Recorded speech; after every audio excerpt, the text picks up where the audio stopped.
interview in GQ magazine with Keith Richards. He was reflecting on his career. What does an entertainer really do? He said. Basically, you walk onto stage, you make people feel good, you make people happy. This quote really stuck with me because I think it's kind of the same for us. We, as restaurants, are here to entertain people. We walk into the kitchen or onto the floor, and our mission is to make people feel good and to make people feel happy.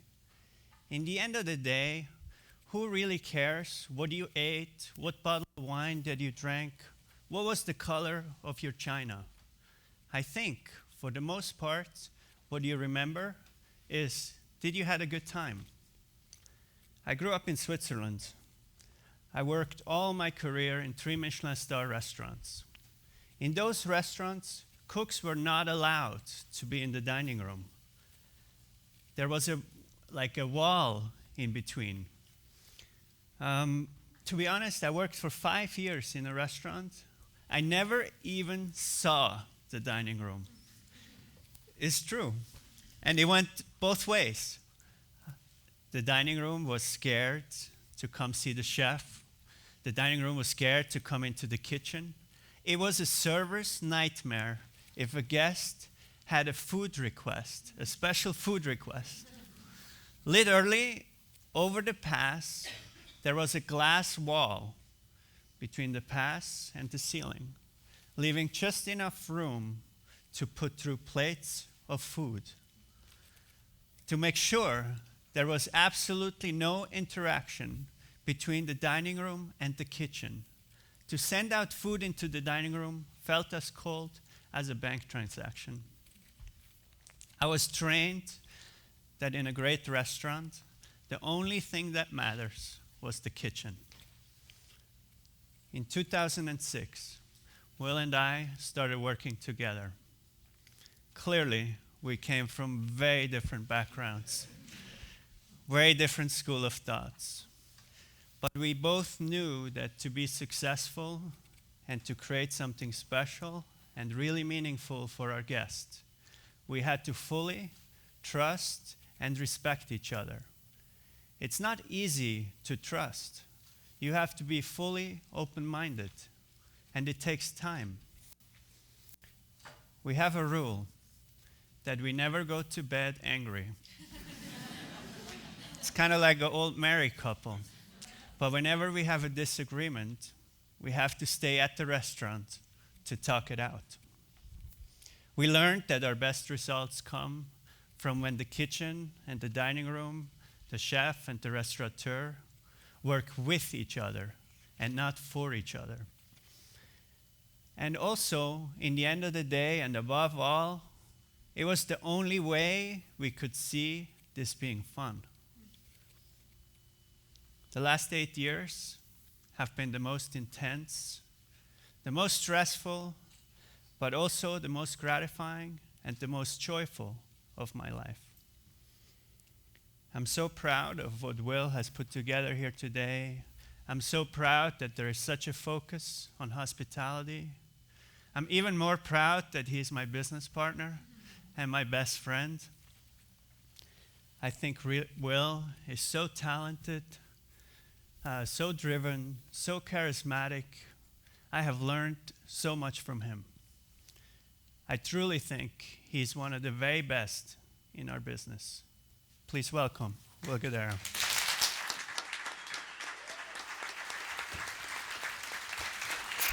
Hail him, man.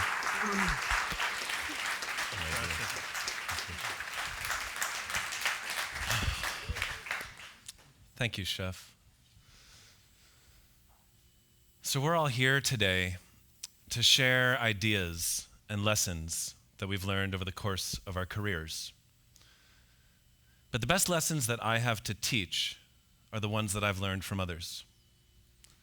I've been unbelievably blessed to have some incredible mentors. Danny Meyer, my longtime boss, who taught me about the foundational approach that we take to service in our restaurants. My dad, Frank Guidara, a lifelong restaurateur who taught me about integrity and hard work. Daniel Hume, who taught me to reach for the stars and to never forget the importance of finding joy in everything we do. And I actually want to just pause for a moment because that was super sweet, everything he just said.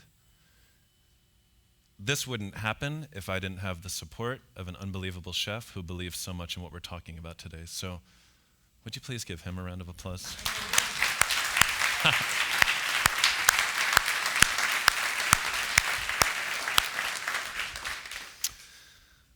But today we're here to talk about hospitality.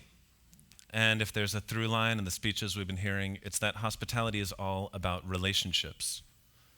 And the person from whom I learned the most about relationships was my mom, Janet Guidara, who taught me about the two things that I've come to appreciate most: being present and being emotional. And so this speech is about my mom.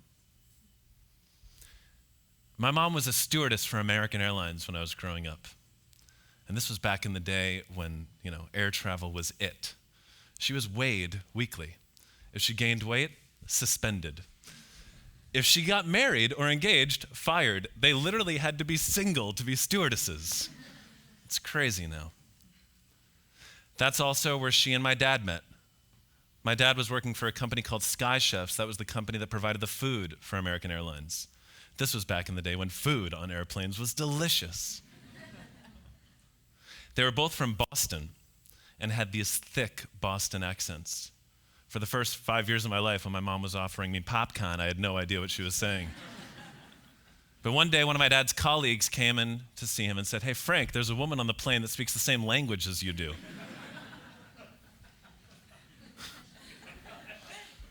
They were together from that point forward. My mother was beautiful. She was kind. She was glamorous. She traveled all over the world. I was in awe of her growing up. She was larger than life. But when I was 6, she had a couple of accidents at work. Suddenly, this woman who never made a mistake dropped 2 cups of coffee in first class within a week. She was scared and concerned and went to doctors to get help. After what seemed like an eternity of tests and appointments, we got what seemed like the most awful news imaginable, that she'd been diagnosed with brain cancer. Now, while the tumor was removed and her life ultimately saved, something I will forever be grateful for, because I did get to have a mother growing up. The radiation treatment she received slowly weakened her physical state, and within a few years, she was rendered a quadriplegic, spending the rest of her life in a wheelchair, unable to move, and unable to talk. This woman who had so much going on in her life suddenly was left with so little. I, her only child, became one of the few things that she had to live for. It wasn't as bad at first. For example, she could still drive, but she needed a lot of help getting in and out of the car. And I played tennis back then. And twice a week, every week, she would get in the car and drive me to tennis lessons. No matter how warm or cold it was, she would sit in the car for 2 hours waiting for me to be done, just because she wanted to be a part of that part of my life. I was also in a band growing up, embarrassingly a ska band. And while I cannot say that we were good, I can with confidence say we were loud.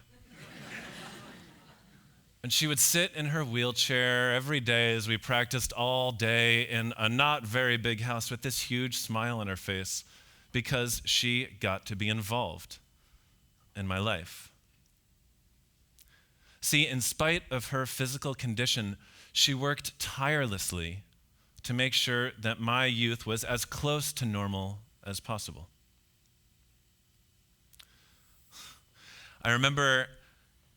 During high school, I'd get home from school every day, sometime between 5 and 6. And every day, she'd be at the end of the street waiting for me. She'd have her nurse push her to the end of the street at 5, and rain or shine, wait as long as she needed to so that she was there to welcome me home. It brought her such joy. See, it was the highlight of her day. She, out of her situation, didn't have that many things to look forward to, but every time as I came around the corner, I felt her being fully present with me. She made me feel like I was the only person in the world. And I'm not sure at the time I knew the lessons I was learning. In fact, sometimes I took her presence there for granted. So excited to get home and play Nintendo that maybe I rode right by with a smile and a wave.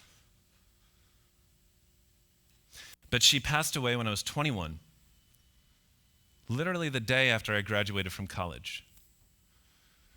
And in the months that followed, as I reflected upon her life, I kept on being drawn back to those evenings at the end of my street and how good she made me feel. She taught me, even if it was years later, about how good it feels when the person you're with is fully present with you, and how good it feels to be fully present with them too.